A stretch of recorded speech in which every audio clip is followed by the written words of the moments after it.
এই দেখো, তুমি এখনো রেগে আছো আমার উপর। আমার রাগতে বয়ে গেছে আপনার ওপর। তুমি কিছুতেই বুঝছো না, খরচ বাড়ছে। আয় না বাড়লে চলবে কি করে রাজ্য? বিদেশে আমাকে যেতেই হবে। সব বুঝেছি, সব বুঝেছি। আপনার আমাকে অসহ্য লাগছে, তাই আপনি বিদেশে যাচ্ছেন, তাই তো? তুমি আমায় ভুল বুঝছো। রাজ্য চালাতে অর্থের প্রয়োজন আছে। কেন এতদিন রাজ্য বুঝি চলছিল না? এতদিন যেভাবে চলছিল সেভাবেই চলবে। সময় পাল্টাচ্ছে। এখন শুধু সিংহাসনে বসে থাকলেই চলে না। দেশ বিদেশ ঘুরে দেখতে হবে কিভাবে রাজ্যের উন্নতি হয়, লাভ হয়, সেই নিয়ে নতুন করে ভাবতে হবে। তার মানে আপনি ঠিক করে নিয়েছেন আপনি যাবেন, তাই তো? হ্যাঁ। আর যতদিন আপনি না থাকবেন এখানে কি হবে ভেবে দেখেছেন মহারাজ? কে সামলাবে সব?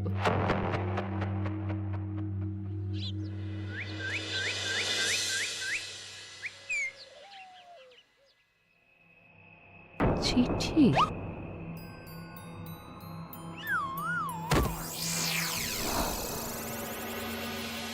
আমি অনেক ভেবে দেখলাম, আসলে এসব সিংহাসন, ক্ষমতা, প্রতিপত্তি অর্জন করা আর রক্ষা করার জটিলতার চেয়ে বাকি জীবনটা শান্তির সাথে বনে কাটিয়ে দেওয়াই ভালো। বলছি সবই তো বুঝলাম, কিন্তু এই শান্তিটা কে? মহারাজ সন্ন্যাসী হয়ে গেলেন আর এসব নিয়েও তুমি ভাড়ামি করছো গোপাল? ও মা গো, এবার কি হবে? চিন্তা করবেন না রানীমা, কৃষ্ণনগরকে আমি আমার বুক দিয়ে আগলে রাখবো। আপনার ছাতির মাপটা ঠিক মতো জানেন তো মন্ত্রী মশাই? মানে ওই গোটা কৃষ্ণনগরকে কি আপনি আপনার বুকের মধ্যে আগলে রাখতে পারবেন? গোপাল! মার্জনা করবেন মন্ত্রী মশাই। আমি বলছিলাম কি, ওইসব আগলে টাগলে রাখার আগে ওই ভালো করে খুঁজে দেখুন সব। মানে কি বলতে চাইছো কি তুমি? মহারাজকে খুঁজে বার করুন মন্ত্রী মশাই, লোক পাঠান। তিনি হয়তো এখনো বেশি দূর যেতে পারেননি। এটা কিন্তু ঠিক বলেছে গোপাল, তাকে একবার যদি খুঁজে পাই আমরা। আপনি চিন্তা করবেন না রানীমা, আমি এক্ষুনি লোক পাঠাচ্ছি। আর গোপাল, রানীমাকে বিশ্রাম নিতে দাও। যাও এখন, যত সব।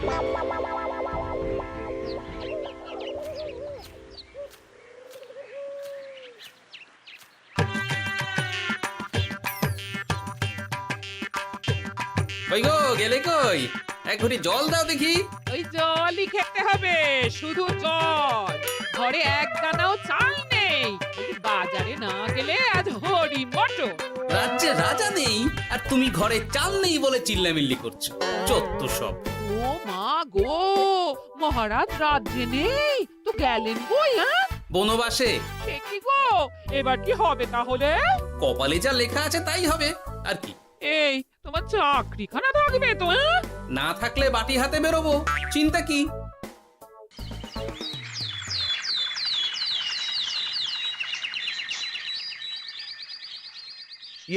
মহারাজ যখন নেই তখন আমি যখন এ রাজ্যের মহামন্ত্রী, তখন আমি এত মানে মানে করার কি আছে মন্ত্রী মশাই? মহারাজ নেই তো কি হয়েছে, রানীমা তো আছেন। আমরা তার কথা মতোই চলব। গোপাল একদম উচিত কথা বলেছে। হ্যাঁ হ্যাঁ, আমিও তো তাই বলছিলাম।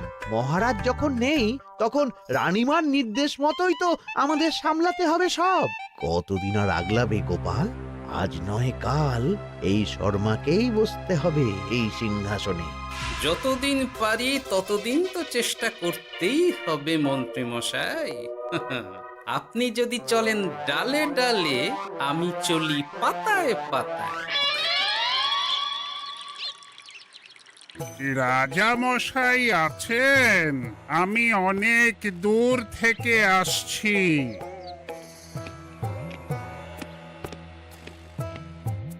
মন্ত্রীমশাই, একজন সাধু এসেছেন রাজামশাইয়ের সঙ্গে দেখা করতে। বলছেন অনেক দূর থেকে এসেছেন। জানো না মহারাজ এখন নেই? যাও, চলে যেতে বলো ওকে। মহারাজ নিরুদ্দেশ। এই মুহূর্তে সত্যিই যদি কোনো প্রাজ্ঞ সাধু বাবা রাজবাড়িতে তার পায়ের ধুলো দেয়, বলা তো যায় না যদি মহারাজের হদিস তিনি দিতে পারেন। ঠিক ঠিক, একদম ঠিক বলছেন পণ্ডিত মশাই। বেশ বেশ, ডেকে আনো তাকে, দেখি সে কি বলে।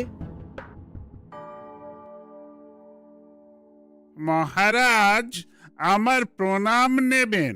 উনি মহারাজ নয়, উনি মন্ত্রী। আসুন সাধু বাবা, আসুন, আসন গ্রহণ করুন।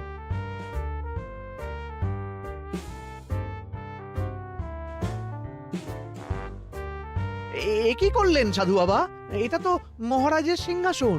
আপনার জন্য আমি অন্য আসনের ব্যবস্থা করে দিচ্ছি, আপনি বরং সেখানে বসুন। ওহ, রাজাই যখন নেই তখন তার সিংহাসনে বসতে ক্ষতি কি? আপনি কি করে জানলেন মহারাজ নেই? বুঝলে না, সাধু বাবা যে অন্তর্যামী গোপাল। এবার কি হবে? উনি যদি বলে দেন মহারাজ কোথায় আছেন, তাহলে তো আমার আর বাবা পণ্ডিত মশাই, আগেই ওরকম হামলে পড়বেন না। আচ্ছা, আপনি যদি অন্তর্যামী হন, বলুন তো আমাদের রাজা মশাই কোথায় গেছেন? জবর জটা কালো চুলে দে না মা অতীত বলেন। বুম! মহারাজ বনবাসে গেছেন। এটা যখন বলেছেন সাধু বাবা, তাহলে মহারাজ এখন কোথায় আছেন সেটাও নিশ্চয়ই আপনি বলে দিতে পারবেন। গোপাল, সব বিষয়ে নাক গলিও না তো তুমি। ঠিক ঠিক আছে, রাজা মশাইকে নিয়ে চিন্তা হওয়া তো খুবই স্বাভাবিক, কিন্তু গোপাল, রাজা মশাই বনবাসে গেছেন, তাকে আর সংসার মায়ায় বাঁধা ঠিক কাজ হবে না। এ আপনি কি বলছেন সাধু বাবা? মহারাজ না থাকলে রাজ্য চলবে কেমন করে? নতুন রাজা নির্বাচন করতে হবে। এই তো খেলা জমে গেছে, একে দিয়েই কাজ হবে মনে হচ্ছে। সাধু বাবা, এসব নিয়ে নয় পরে আলোচনা করা যাবে। এই কে আছো? সাধু বাবার পা ধুইয়ে দাও ভালো করে। না, বিষয়টা ঠিক সুবিধের মনে হচ্ছে না। আহা মন্ত্রী, করেছ কি? আমি সাধু মানুষ, এত খেতে পারি কি? ও বললে হবে না সাধু বাবা, আপনার জন্য নিজে দাঁড়িয়ে থেকে মহারাজের খাস হালুই করকে দিয়ে রাঁধিয়েছি সব। দেখুন না একটু, অমৃত অমৃত। বেশ বেশ, এত করে বলছো যখন, বাহ বাহ, চমৎকার চমৎকার। আমি জানি তো যে এমন খাবার আপনি আগে কখনো খাননি। তা বটে বটে, ভেবেছিলাম কটা দিন বিশ্রাম নিয়ে চলে যাব। এখন দেখছি যা আদর আতিথেয়তা শুরু করেছো তোমরা, তাতে তো মাস কয়েক কাটিয়ে না গেলে আমারই লোকসান হবে। থাকুন না, থাকুন, যতদিন ইচ্ছা থাকুন। আমার ইচ্ছা অনুযায়ী সব চললে তো ওই গোপালের জায়গায় আপনাকেই সবার মহারথী করে রেখে দিতাম চিরকাল। এসব কি বলছো মন্ত্রী? কেন, পরিকল্পনাটা মন্দ নাকি? আমি হব এই রাজ্যের নতুন রাজা, আর আপনি হবেন আমার রাজসভার প্রধান মহারথী। বটে, কাজটা খুব একটা কঠিন না।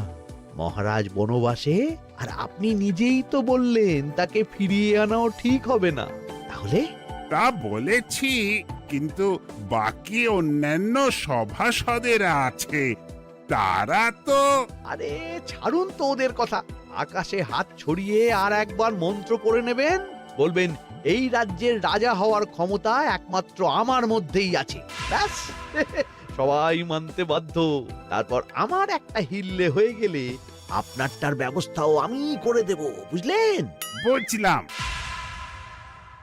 একেবারে জলের মতো পরিষ্কার। ব্যাস, কালই তাহলে কাজ শুরু করে দিন। বেশি দেরি করে তো লাভ নেই। বলা তো যায় না, মহারাজের যদি রানীমার জন্য মন কেমন করে, রাজ্যে ফিরে আসে, ওসব হওয়ার আগেই সেরে ফেলতে হবে সব কাজ।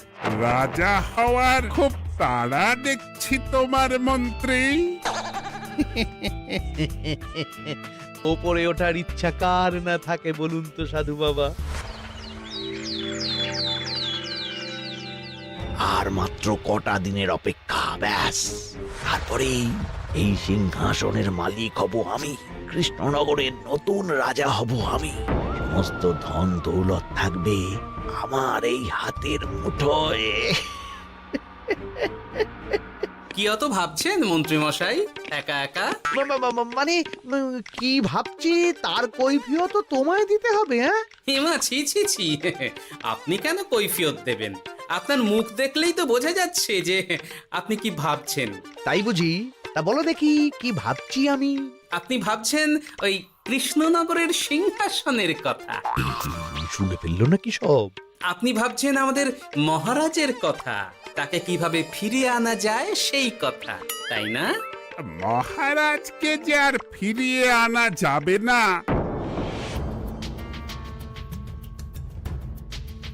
সে কথা তো আগেই বলেছি। তাই যদি হয় সাধু বাবা, আপনি এর একটা কিছু বিহিত করুন, না হলে রাজা ছাড়া রাজ্য। ঠিক বলেছ, রাজা রাজ্য, নুন ছাড়া তরকারি, আলো ছাড়া দিন, জল ছাড়া জীবনের মতো। তাই যত দ্রুত সম্ভব নতুন রাজা নিয়োগ করা দরকার। কিন্তু এ বিষয়ে সিদ্ধান্ত নেওয়ার আগে রানীমার সাথে কথা বলা জরুরি। তার চেয়েও জরুরি একটা কাজ আগে করা দরকার। কিসের কথা বলছেন মন্ত্রী মশাই? গোপালের বহিষ্কার। এ আপনি কি বলছেন মন্ত্রী মশাই? একে রাজা মশাই, তার মধ্যে গোপালের মতো বিচক্ষণ মানুষকে রাজসভা থেকে বহিষ্কার করলে তো রাজ্যেরই ক্ষতি। এটাই হচ্ছে সমস্যা। এই কক্ষে যার যেটা কাজ নয় সে সেটা নিয়ে বেশি চিন্তিত। তুমি বিজ্ঞানে মন দাও, রাজকাজ আমার দায়িত্ব। তাহলে এরকম সিদ্ধান্ত নেওয়ার আগে সবার সাথে আলোচনা করা দরকার। কোনো দরকার নেই, আমি যা বলেছি তাই হবে। রাজ্যের ব্যয়ভার বাড়ছে, এই মুহূর্তে কোনো ভাঁড়কে অযথা বেতন দিয়ে পোষার কোনো মানে হয় না। তাই গোপালেরও কাল থেকে রাজসভায় আসার কোনো দরকার নেই। সবই আমি বুঝতে পারছি মন্ত্রী মশাই। বেশ, আপনি যখন বলছেন, এই আমার শেষ দিন রাজসভায়, চলি সবাই, ভালো থাকবেন।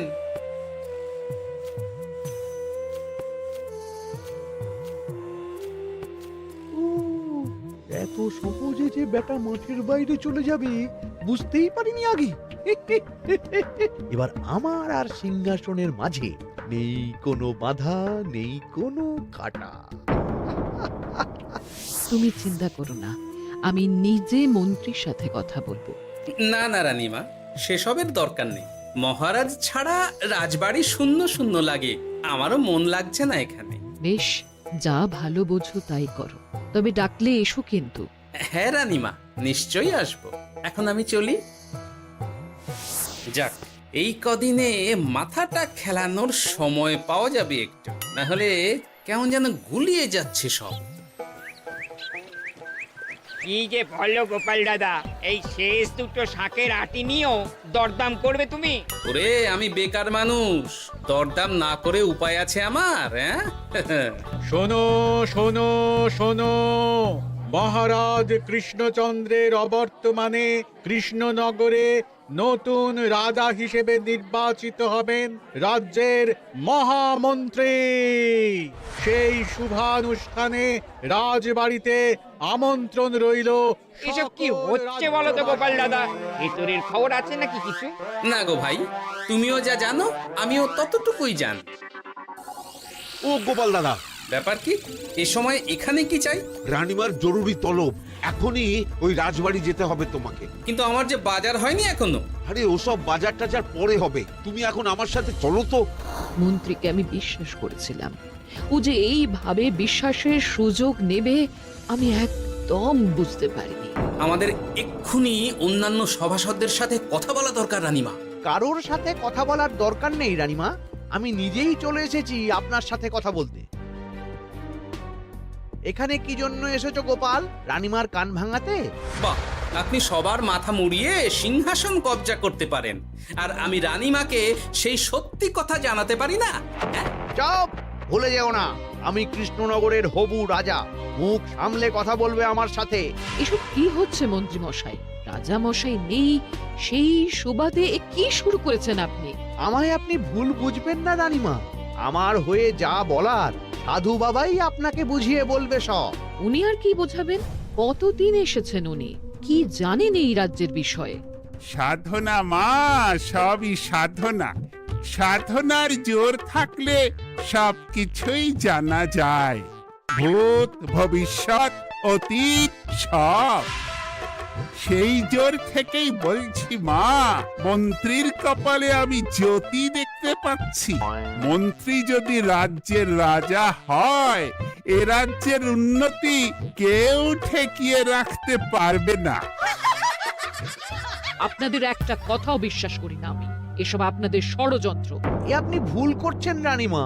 যা হোক, যে কথা আমি বলতে এসেছি, রাজা যখন আমি হচ্ছি তখন তো আমাকে এই প্রাসাদেই থাকতে হবে, ফলে আমার স্ত্রীকেও এখানে এসেই থাকতে হবে। সে তো আর একা থাকতে পারবে না। তাই আপনি যদি এই ঘরটা ছেড়ে দিতেন। কিন্তু মন্ত্রীমশাই, তুমি কি বলছো মন্ত্রী? এখানে না থাকলে রানীমা থাকবেন কোথায়? আর আমি তো এমন কোন বিধান দিইনি যে রানীমাকে অন্যত্র পাঠাতে হবে। সবকিছুর জন্য তো আপনার বিধান দরকার নেই সাধু বাবা, এ আমার নিজের বিধান। আমি রাজা হব, আমার স্ত্রী রানী হবে, তারও তো অধিকার আছে রানীর মতো থাকার, রানীর মহলে থাকার। আপনার ব্যবস্থা আমি অন্যত্র করে দেব রানীমা, আপনি কিচ্ছু ভাববেন না। হাজার হোক আপনি আমাদের প্রাক্তন মহারাজের স্ত্রী বলে কথা। কি বলো গোপাল? আমার মনটা আসলে অনেক অনেক বড়, তোমরা খালি দেখতে পাও না সেটা। কাজটা কি আপনি ঠিক করলেন মন্ত্রীমশাই? শোনো গোপাল, আমাকে ঠিক ভুল বোঝাতে এসো না তুমি, বরং কাল সময় মতো চলে এসো। কৃষ্ণনগরের নতুন রাজার রাজ্যাভিষেকের জন্য মহাভোজের আয়োজন হবে। যতদিন পাচ্ছ খেয়ে নাও পেট ভরে।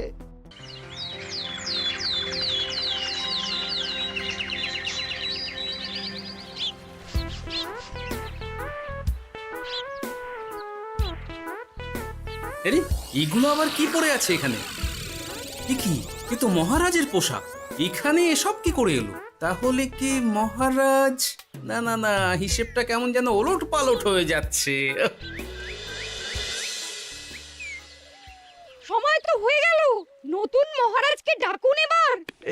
এসে গেছি, এসে গেছি। আসুন মন্ত্রী মশাই, আসুন। মুকুট নিয়ে দাঁড়িয়ে আছি আপনার মাথায় পরাবো বলে। সাধু বাবা, এবার মহারাজ বলা অভ্যাস করুন। মহারাজ। মহারাজের হদিশ পাওয়া গেছে মন্ত্রীমশাই, মহারাজের হদিশ পাওয়া গেছে। এই কি স্বপ্নেছে কথা? মহারাজের হদিশ পাওয়া গেছে মানে কোথায় মহারাজ? না না, মহারাজ না, মহারাজের পোশাক পরে আছে পুকুরের ধারে। আমার মনে হয় তিনি ওই পুকুরে ডুব দিয়ে নিরুদ্দেশ হয়ে গেছেন। ও তাই বলো? তা বেশ তো, প্রাক্তন রাজার জন্য না হয় কিছুক্ষণ নীরবতা পালন করে নেব আমরা, ব্যাস। এ আপনি কি বলছেন মন্ত্রী মশাই? মহারাজ সত্যি ওই পুকুরে ডুব দিয়েছেন কিনা সেটা তো তুলিয়ে দেখা দরকার একবার। সেসব হবে আমি রাজা হওয়ার পর। নিন সাধু বাবা, মুকুট পরান। কিন্তু মন্ত্রীমশাই, আরো একটা দুঃসংবাদ আছে যে। ও আবার কিসের দুঃসংবাদ? মহারাজ যে পুকুরে ডুব দিয়েছেন সেই কথা বলতেই রানীমা অজ্ঞান হয়ে গেছে। তুমি যে কি করো না গোপাল, শুভ সময়ে অশুভ একটা সংবাদ দিয়ে দিলে তো সব বরবাদ করে। এই কে আছো? গ্রেপ্তার করো গোপালকে। তার আগে তোমায় গ্রেপ্তার করা হবে। এত বড় সাহস তোমার? হবু রাজাকে গ্রেপ্তার করার কথা বলো তুমি? আজ তোমার একদিন কি আমার একদিন। কিসের হবু রাজা? আমি কৃষ্ণনগরের আসল রাজা। হ্যাঁ, আমি। কি মহারাজ, আপনি? হ্যাঁ, আমি। অনেক দিন ধরে তো তোমার বাড়বাড়ন্ত দেখলাম, আজকে খেলা শেষ। কিন্তু গোপাল, রানী কোথায়? কেমন আছে সে? এক্ষুনি তার কাছে আমাকে নিয়ে চলো। রানীমা ভালোই আছে মহারাজ, কিচ্ছু হয়নি তার। কিন্তু তুমি যে বললে রানী অজ্ঞান হয়ে গেছে। এটুকু মিছে কথা না বললে যে আপনার লুকোচুরি খেলাটা এত সহজে শেষ হতো না মহারাজ। লুকোচুরি বটে, কিন্তু তুমি বুঝলে কি করে এত সব? প্রথম সন্দেহটা হলো যখন রানীমাকে অন্যত্র রাখার কথা বলতেই আপনি বিচলিত হয়ে উঠলেন, তখন। তারপর পুকুর পাড়ে আপনার পোশাক। ব্যাস এটুকুই, আর কিছু নয়। আর প্রথম দিন রাজসভায় এসেই সোজা সিংহাসনে চড়ে বসা, ব্যাস। একে একে 2 আর 2 এ 2 4 করে ফেললাম। তারপর মনে হলো রানীমার প্রতি টান ফিরিয়ে আনতে পারে আপনাকে আপনার আসল রূপে। তাই এই মিছে কথা। অধমের অপরাধ মার্জনা করবেন মহারাজ। গোপাল, তোমার তুলনা নেই। কিন্তু মহারাজ, আপনি কেন এই ছদ্মবেশ নিয়েছিলেন তার আসল উদ্দেশ্যটা কিন্তু এখনো আমার কাছে পরিষ্কার হয়নি পুরোটা। আসলে আমি পরীক্ষা করছিলাম, বুঝলে, কিসের পরীক্ষা মহারাজ? যে আমার অনুপস্থিতিতে কে এই রাজ্য চালাবে তার পরীক্ষা। এবং আমি ঠিক করেছি যে কদিন ব্যবসার কাজে আমি বাইরে থাকবো ততদিন রানীর পরামর্শ মতো সমস্ত কিছু সামলাবে গোপাল।